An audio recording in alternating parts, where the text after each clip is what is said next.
అంతే తప్ప మీ ఆవిడ మీద నీకేం అనుమానం లేదు. మా ఆవిడ బంగారం. ఇంట్లోకి వచ్చి ఈ మధ్యన చిరాకు పడుతున్నావంట, కోప్పడుతున్నావంట. దాంతో ఏంటంటే ఆవిడ ఏమో వచ్చి ఇరుగు పొరుగు వాళ్ళ మాట అనుకుంటే కొడుకుని తీసుకుని బయలుదేరింది ఈవిడ. అమ్మ నువ్వేమో మా ఆయన బంగారం అంటున్నావు, మీ ఆయనేమో మా ఆవిడ బంగారం అంటున్నాడు. ఆయన బంగారాన్ని ఆవిడెవరో అరగదీస్తుంది, ఈయనేమో నన్ను సోషల్ సర్వీస్ చేస్తున్నాను అంటున్నాడు. అరగదీసి ఆవిడని పిలిస్తేనే తెలుస్తుంది. మీరిద్దరు కూడా ఇంట్లో మాట్లాడుకుంటే అంతే క్లియర్ గా ఉండేది, వీళ్ళు ఇక్కడ క్లియర్ గా మాట్లాడుకోవట్లా. మీరు మాకు కంప్లైంట్ ఇచ్చారు కదా, ఈయన ఇదే సుత్తి మీ పెద్ద మనుషుల ముందు చెప్పాడు, మా ముందు చెప్తాడని మాకు ఈ బంగారాన్ని అరగదీసే ఆవిడని కూడా పిలిపించాం. ఆవిడ వస్తుంది చూడండి, మీరు అడగాలనుకునేది మేము అడుగుతాం ఆవిడని. లత గారు రండి. సార్ మేడం ఆవిడని కూడా పిలిపించాము, రండి కూర్చోండి. ఏమండి లత గారు, చక్కటి కుటుంబం, మంచి కాపురం, మధ్యలో మీ ఎంట్రీ ఏంటి? అసలు ఎక్కడ పరిచయం అయింది మీకు ఆల్రెడీ పెళ్ళయిందంట, మీకు పిల్లలు ఉన్నారంట. అమ్మా మీకు మ్యారేజ్ అయ్యి పిల్లలు ఉన్నారా? ఉన్నారు. ఈయనతో మీకేంటి పరిచయం? ఎంట్రన్స్ లో ఒక మగాడిది ఫోటో పెట్టుకునే అంత రీజన్ ఏంటి? మీ ఆయన ఉండగా ఒకరినొకరు ఇష్టపడ్డాం మేడం. తర్వాత అమ్మా ఫోటో దిగేశారా? ఎన్ని సంవత్సరాల నుంచి పరిచయం? 2 years. 2 years. మీ ఆయనతో కష్టమా నీకు? మీ ఆయన ఎక్కడ ఉన్నాడు? ఇక్కడే ఉంటారు సార్ మా దగ్గర. మీతో కలిసే ఉన్నాడా లేకపోతే విడిపోయారా? మీరు విడిపోయాము. విడిపోయారు. ఎప్పటి నుంచి? 2 years నుంచి. సో మీ ఆయన విడిపోయారు, ఈయన ఉద్ధరించడం స్టార్ట్ చేశాడు నీకు. సో అక్కడ ఆయన కట్ అయిన వెంటనే ఈయన ఎంట్రీయా? ఇతను ఎంట్రీ తర్వాత అతను కట్టా? అతను కట్ అయ్యాక ఇతను ఇమీడియట్ గా. మీరు నమ్మాలి జోకులు కాదమ్మా. ఇప్పుడు ఆవిడ వచ్చి ఒకసారి మీ ఇద్దరిని రెడీ హ్యాండెడ్ గా పట్టుకుందంట. ఏదున్నా మీ ఆయన అడుక్కో, నన్నేం అడుగుతామని అంత గట్టిగా మాట్లాడు. ఇక్కడ నోరు మెదపేంటి? చేయాల్సిన పనులన్నీ వెనకాల చేసేస్తున్నారు సీక్రెట్ గా. అక్కడ జీవితాలు కుటుంబాలు పోతున్నాయి. ఏమయ్యా ఇప్పుడు చెప్పు సమాధానం. ఇకిలిచ్చుకుంటూ చెప్పావు కదా నేను సోషల్ సర్వీస్ అని. ఆవిడ రెడీ హ్యాండెడ్ గా చెప్తుంది మా మధ్య అక్రమ సంబంధం ఉందని. వాళ్ళిద్దరేంటి సార్ ఇద్దరు సిగ్గుపడుతున్నారు? సిగ్గుపడుతున్నారు. ఏమైనా కొత్త పెళ్లి కొడుకు పెళ్లి కూతురా? ఏమన్నా పెళ్లి పిలుపులకు వచ్చారా మా దగ్గర? లేదంటే హనీమూనా? ఏంటా సిగ్గేంటి? ఆవిడ బంగారం అన్నావు ఇందాక. వయసుకి మీరు అంత సిగ్గుపడుతుంటే నాకు సిగ్గేస్తుంది. ఇక్కడ చెప్పాలి కృష్ణ గారు. ఏంటి సోషల్ సర్వీస్ అంటే ఇదేనా? వేరే ఆడవాళ్ళకి దగ్గరుండి విడాకులు ఇప్పించడం, వాళ్ళ ఇంట్లోకి వెళ్ళి కూర్చోటం, ఇదేనా సోషల్ సర్వీస్ అంటే? మళ్ళీ సోషల్ సర్వీస్ అనే పదాన్ని అవమానిస్తున్నాం. సార్ మరి ఎట్టా? ఇప్పుడు ఆ సమయంలో అట్లా జరిగింది.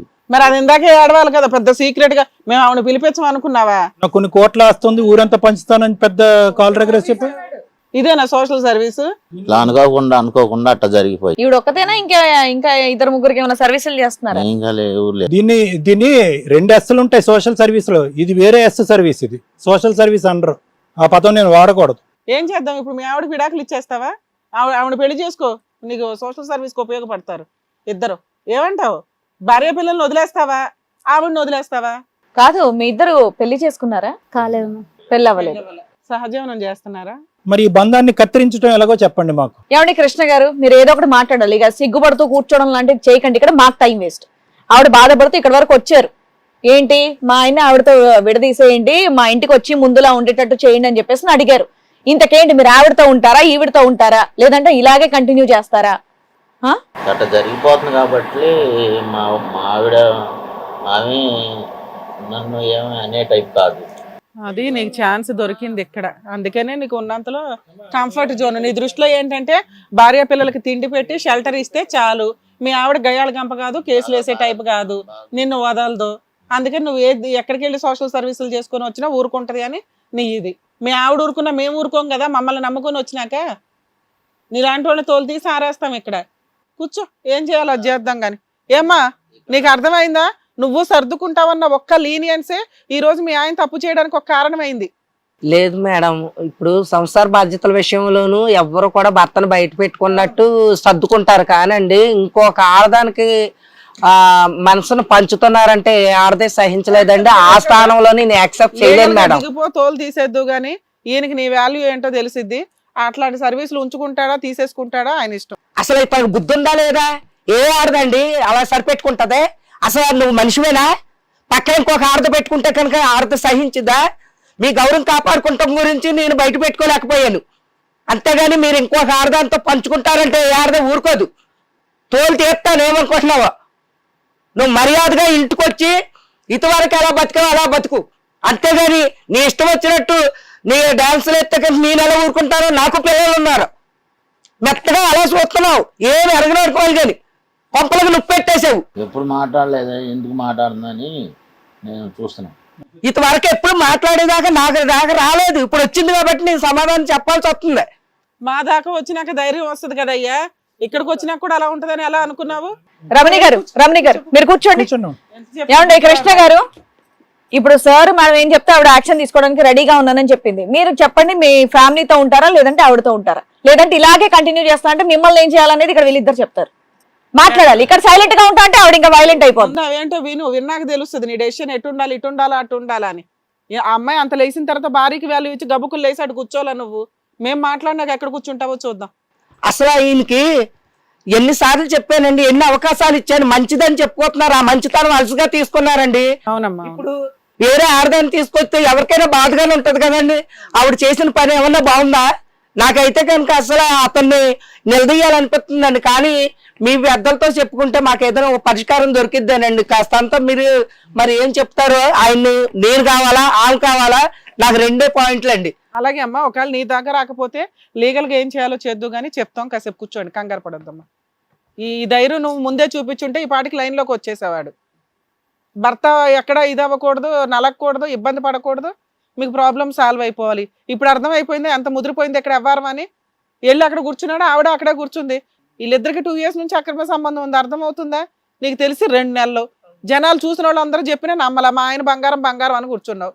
అర్థమైందా మీ బంగారం సంగతి? ఇప్పుడు మేమేం చేయాలో చెప్తాము, దాన్ని బట్టి డెసిషన్ తీసుకుందరు. కానీ ఆయన మారతాడో లేదో మనకు ఫైనల్గా అర్థమవుతుంది, చూద్దాం. మారపోతే ఏం చేయాలో చేసేద్దు. కానీ ఇది కథ కాదు జీవితం ప్రోగ్రామ్ని అందరికంటే ఒకరోజు ముందుగా చూడాలి అనుకుంటే హిట్ టీవీ యాప్ని డౌన్లోడ్ చేసుకోండి. ఇందులో మీరు మెచ్చే మీకు నచ్చే కంటెంట్ సిద్ధంగా ఉంది. సార్ మేడం, ఇప్పుడు ఇక్కడ రమణి గారి పొజిషను ఎలా ఉంది అంటే, సహజంగా ఏంటంటే ఆడవాళ్ళు అరే ఇది మన బయటకు చెప్తే కనుక గుట్టు రట్టు అవుతుందేమో, ఇంట్లో ఒక ఆడపిల్ల ఉంది, ఒక అబ్బాయి ఉన్నారు, పరువు పోతుంది, భర్త పరువు తీసుకు అంటే ఈవిడ అప్పుడే తిరుగుబాటు చేస్తుంటే కనుక ఇప్పుడు ఈ తరహాలో ఇక్కడ ఎలా అయితే మాట్లాడిందో కృష్ణ గారితో వివరించిన శైలి అప్పుడే చేస్తుంటే బాగుంటుంది అనుకుంది. ఆవిడ మ్యారేజ్ అయినటువంటి 15 yearsలో అతని గురించి ఎక్కడ నెగిటివ్ మార్క్ లేదు. ఒకటైతే ఏమని చెప్పిందంటే, నేను ఎంక్వైరీ చేయలేదు కాబట్టి తెలియదేమో అనండి. అంటే కనుక తెలియకుండా ఉండవు. అంతకాలం నడిచేటటువంటి కథలు ఎంత సీక్రెట్గా ఎంత చాకచక్యంగా చేసినా కూడా తెలియకుండా ఉండవు. అంటే ఏంటంటే ఎక్కడో భర్త గురించి ఒక బలమైనటువంటి భరోసా ఉంది. కష్టపడేటటువంటి వ్యక్తి, నేను కూడా సమానంగా కష్టపడుతున్నాం, పిల్లల్ని చూసుకుంటున్నాం, భర్త అయితే తప్పు చేయడు. కాబట్టి ఎప్పటి నుంచో పక్కింట్లో ఉండేటటువంటి వాళ్ళు వచ్చి నీ భర్త ఈ తప్పు చేస్తున్నాడమ్మా అన్నా కూడా ఆవిడ నమ్మలేదు. ఇందాకటి నుంచి నేను ఆలోచిస్తున్నాను, ఏంటిది ఒక్కోసారి మంచితనం చేతకాంతనం అవుతుందా, ఇదేనా సందర్భం అని అనుకున్నాను నేను ఇందాక. ఈవిడ అంత ఇక్కడ కూర్చున్న దగ్గర నుంచి మీరిద్దరు రాకముందు చాలా నిదానంగా చాలా సాఫీగా చెప్తుంది. అంటే ఏంటంటే ఇక్కడికి వచ్చిన తర్వాత కూడా ఆవిడ ఒకటే ఆలోచిస్తుంది, భర్త నుంచి లత అనేటటువంటి వ్యక్తిని విముక్తి పొందించాలి, భర్త నాకు దక్కించుకోవాలనేటటువంటి ఆలోచన ప్రయత్నం ఎంత ఎక్కువ ఉందో ఇది బయటికి పాకూడదు. పాపం ఆవిడ ఏంటంటే ఇక్కడ 10 కెమెరాలు ఉన్నాయి అనేది కూడా మర్చిపోయి ఈరోజు చాలా సాఫ్ట్గా డీల్ చేసేసి జాగ్రత్తగా పువ్వుల్లో నా భర్తను పట్టుకుని వెళ్ళిపోదాం అనేటటువంటి ఆలోచన శైలిలో ఇక్కడ వరకు ఉంది. కానీ ఎప్పుడైతే మన కృష్ణ గారు వచ్చి ఒక మాట అన్నారో, సార్ తప్పే ఉందండి, చేస్తే తప్పే ఉందండి, ఆవిడేం మాట్లాడినప్పుడు ప్రశ్నించినప్పుడు అడగనప్పుడు ఎగిరి 2 తన్నప్పుడు ఏముందండి అని అన్నాడు. అంటే ఏంటంటే కృష్ణ గారికి ఎక్కడో సైకలాజికల్గా ఒక ఫిక్సేషన్ వచ్చేసింది. అంటే ఇంతకాలం మనం సాఫీగా నీట్గా మొత్తం కథ నడిపించేసాం, మన మీద ఒక బ్లాక్ మార్క్ కూడా లేదు. కాబట్టి ఈరోజు నేను ఒక కథ మొదలుపెట్టిన తర్వాత ఆ మహాతల్లి ప్రభావమో లేదంటే ఇతని ప్రభావం నాకు తెలియదు, కానీ ఆవిడ యొక్క క్యారెక్టర్ అనాలిసిస్ చేయాలి అంటే కనుక ఆవిడ నోట్లోంచి ఒక్క పదం కూడా ఊడిపడట్లేదు. ఆవిడకి ఏదో భిన్నమైనటువంటి కౌన్సిలింగ్ ఒకటి ఇప్పిస్తే మంచిది. ఎవరి ప్రభావం మనకు తెలియదు, కానీ అతనిలో అయితే కనుక ఒక బలమైనటువంటి ఆలోచన పడింది రమణి. ఏంటంటే కనుక అన్నీ ఇప్పటి వరకు మనం సాఫీగానే చేసాం. మనం ఇది మొదలుపెట్టిన తర్వాత కొద్దిగా అనుమానాస్పదంగా సోషల్ సర్వీస్ అనుకుంటూ మొదలుపెట్టినటువంటి ఈ కార్యక్రమాన్ని కూడా నా భార్య ఖండించట్లేదు, మనల్ని ఫాలో చేయట్లేదు, మనల్ని చెక్ చేయట్లేదు. మనం ఏంటంటే తిరిగి ఆ అమ్మాయి వైపే వేలెత్తి చూపెట్టి నీ చీర బాగాలేదు, నీ కట్టుబాటు బాగాలేదు, నీ డ్రెస్సింగ్ స్టైల్ బాగాలేదు అనేటటువంటి విధంగా చేదరించుకుని అసహించుకుంటున్నా కూడా అది పడి భరిస్తుంది రివర్స్లో. అంటే కనుక బహుశా అక్కడ కథ మనం అక్కడ నడిపించవచ్చు. ఈవిడికి ఎల్లకాలం జీవితకాలం ఈవిడికి యాక్సెప్టెన్స్ అయ్యి కానీ కోపం అయితే రాదు అనేటటువంటి ఫిక్సేషన్లో అతను ఉన్నాడు. అంటే మనం చూసేటటువంటి చాలా జటిలమైనటువంటి భయంకరమైనటువంటి కేసెస్తో పోల్చుకుంటే మేడం ఇది అంత జటిలమైనటువంటి కేసు కాదు. అతను ఏంటంటే ఈవిడ ప్రశ్నించకపోవటం అనేటటువంటిది ఆటోమేటిక్గా ఈవిడ యాక్సెప్టెన్స్గా భావించేసి ఈవిడ ఇంకెప్పటికీ యాక్సెప్ట్ చేసేస్తుంది. కాబట్టి అక్కడ సోషల్ సర్వీస్ అక్కడ చేసేసుకుందాం, ఇక్కడ హోమ్ సర్వీస్ ఇక్కడ చేసేద్దాం అన్నట్టుగా అతను ఫిక్స్ అయిపోయాడు. ఈ రోజు ఇక్కడికి వచ్చాక ఈవిడ ఎందుకు వచ్చిందంటే, ఈవిడ కోపం వచ్చిందంటే, ఈ రోజు ఈ తప్పు జరగటానికి కారణము ఏదైతే సోషల్ సర్వీసు దానమయుడిలాగా కరుణామయుడిలాగా ఇతను మాట్లాడేటటువంటి తీరుకి దాని వెనకాతలు ఉండేటటువంటి మూల కారణం నాది కాదండి తప్పు, ఈవిడ అడగకపోవటం వల్లే నేను ఇలా రెచ్చిపోతున్నాను అనే విధంగా ఈవిడ వైపే తిరిగి ఏలెత్తి చూపెట్టాడు చూడండి. అది కాస్త ఆవిడలో ఒక కోపం కసి లేపి అక్కడికి వెళ్ళి 2 పీకపోయింది ఆవిడ. మనకు అనిపించవచ్చు ఈరోజు ఏంటంటే ఇది ముందే చేస్తుంటే బాగుండేది కదా అని చెప్పి. కానీ ఆవిడ ఏంటంటే ఇప్పటి వరకు అతని చరిత్ర పుటాల్లో లేదు, అతని క్యారెక్టర్ అలాంటిది కాదు.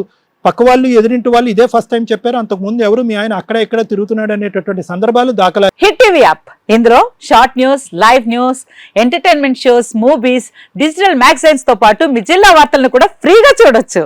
ఇంకెందుకు ఆలస్యం, వెంటనే హిట్ టీవీ యాప్ ని డౌన్లోడ్ చేసుకుని ఫ్రీగా ఎంటర్టైన్మెంట్ పొందండి. Hit TV app. Hit TV app. Please download hit TV app. Hit TV యాప్ని ఫ్రీగా డౌన్లోడ్ చేసుకొని ఎంజాయ్ చేయండి. మీకు నచ్చిన ఎంటర్టైన్మెంట్ కోసం హిట్ టీవీ యాప్ ని ఫ్రీగా డౌన్లోడ్ చేసుకుని ఎంజాయ్ చేయండి. హిట్ టీవీ యాప్ ని డౌన్లోడ్ చేసుకుని ఆస్వాదించండి, ఆశీర్వదించండి. ఇంతమంది సెలబ్రిటీలు హిట్ టీవీ యాప్ ని డౌన్లోడ్ చేసుకోండి అని చెప్తున్నారంటే ఎంత మంచి యాప్ ఆలోచించండి. అమెరికా అమెరికా అమెరికా అమెరికాలో చదవాలనుకునే వాళ్ళకి విశ్వసనీయమైన పేరు మన శౌర్య కన్సల్టెన్సీ. UK లో 1 year masters, UK లో 1 year masters, 2 years work permit up to 5 years visa. Contact Saurya Consultancy. Contact 89851 89851.